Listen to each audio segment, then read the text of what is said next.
Hello and welcome to the cryptocurrency news channel. I'm talking a little bit about Bitboy and his rant. So I don't completely disagree with him and I don't completely agree with him. Now, how this came about is because some guy actually criticized Bitboy saying he was like the enemy or something because of his past pump and dump things. I'm not going to comment on that because I don't know if he actually did or not. I really don't care. But Bitboy doesn't really take criticism well or at all. So he made a huge rant about how SBF and Brian Armstrong, for some reason, was the enemy. Now, I kind of agree with him on SBF. I don't really agree with him on Brian Armstrong. Now, let's actually talk about Brian Armstrong. Armstrong runs Coinbase. And I think the argument against him was he's working with regulators and he's working with regulations. Well, what do you actually expect? Coinbase is a legitimate American company. They would cease to exist if they didn't abide by regulations and they didn't work with regulators. They obviously don't want to rebase outside the United States and lose the business inside the United States because that's the majority of their business. So obviously they're going to have to work with regulators. I don't think Coinbase working with regulators is really anything wrong, honestly. They kind of have to. So, and the thing is if you look at Brian Armstrong among other crypto CEOs, he's actually one of the least shady because Coinbase is one of the most scrutinized by regulations in the entire industry. So the thing is, yeah, they list a bunch of crap ERC-20 tokens. The only real complaint I have about Coinbase is their crappy fees. They're way too high. But outside of that, I don't really have any complaints about Coinbase. They kind of do what they're supposed to do in terms of working with regulators. So I'm not really upset at them for complying with regulations because they kind of have to even exist as a company. Now, his point about SBF, Sam Bankman-Fried, it's true, I do believe SBF, especially via Almeida Research, actually does play both sides. I do think Almeida was one of the major ones taking shorts against Terra Luna and was one of the perpetrators in its crash.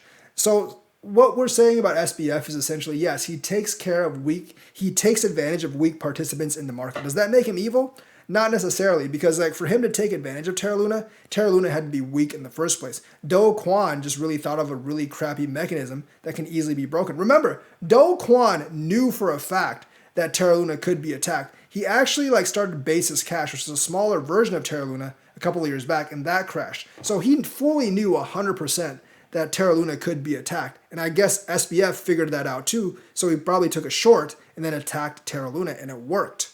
And obviously people are mad at SBF via Almeida Research. Yeah, okay, maybe that's true, but you should really be mad at Do Kwon because he's the one that made the crappy project in the first place. But yes, I don't think SBF is any kind of a saint. I do think he plays both sides of the coin.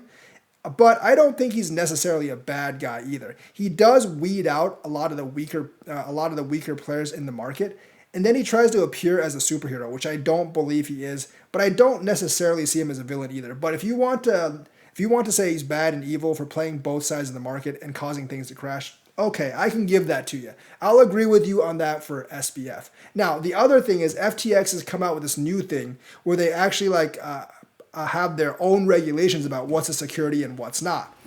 I don't fault them for that at all. You know why? I mean, what they say really doesn't matter. It's what the SEC says in the end. But the thing is, they know that the SEC will actually sue exchanges if the exchanges list things as securities or not. So if I were SBF and FTX, I would do the exact same thing. I would have a division of my company decide have guidelines, decide what's a security or not, especially for my US exchange. So I would publicly say I think this is a security, I don't think this is a security. And then I would only list the things that I don't think are securities. I don't actually think there's anything wrong with that. He's basically just trying to preempt the SEC so the SEC doesn't sue them. There's honestly nothing wrong with that. But the main problem I have with SBF is I do think via Almeida Research, he does play both sides of the coin, and that does hurt a lot of people. So, okay, I can give you the SBF. But Brian Armstrong, I can't give you that one. I also think this whole rant came on because someone actually criticized Bitboy, and whether those criticisms are true or not, I don't really care. He didn't take it well, so he went on a rant and tried to kind of say other people are the enemy. He got part of it right. I don't think, and he got part of it wrong, I believe. So that's what I think. So let me know what you think. Let me know if you agree with me on Brian Armstrong and SBF. And if I had to rank, like crypto CEOs by shadiness, SBF would be at the top, and then like you'd have someone like Justin Sun, which isn't really shady but does a lot of dumb stuff, and then you have like CZ, who is actually pretty shady, and then you have Brian Armstrong at the bottom. So yeah, that's kind of like my rankings right now. So let me know what you think, like and subscribe, hit that bell notifications. Thank you, and have a nice day.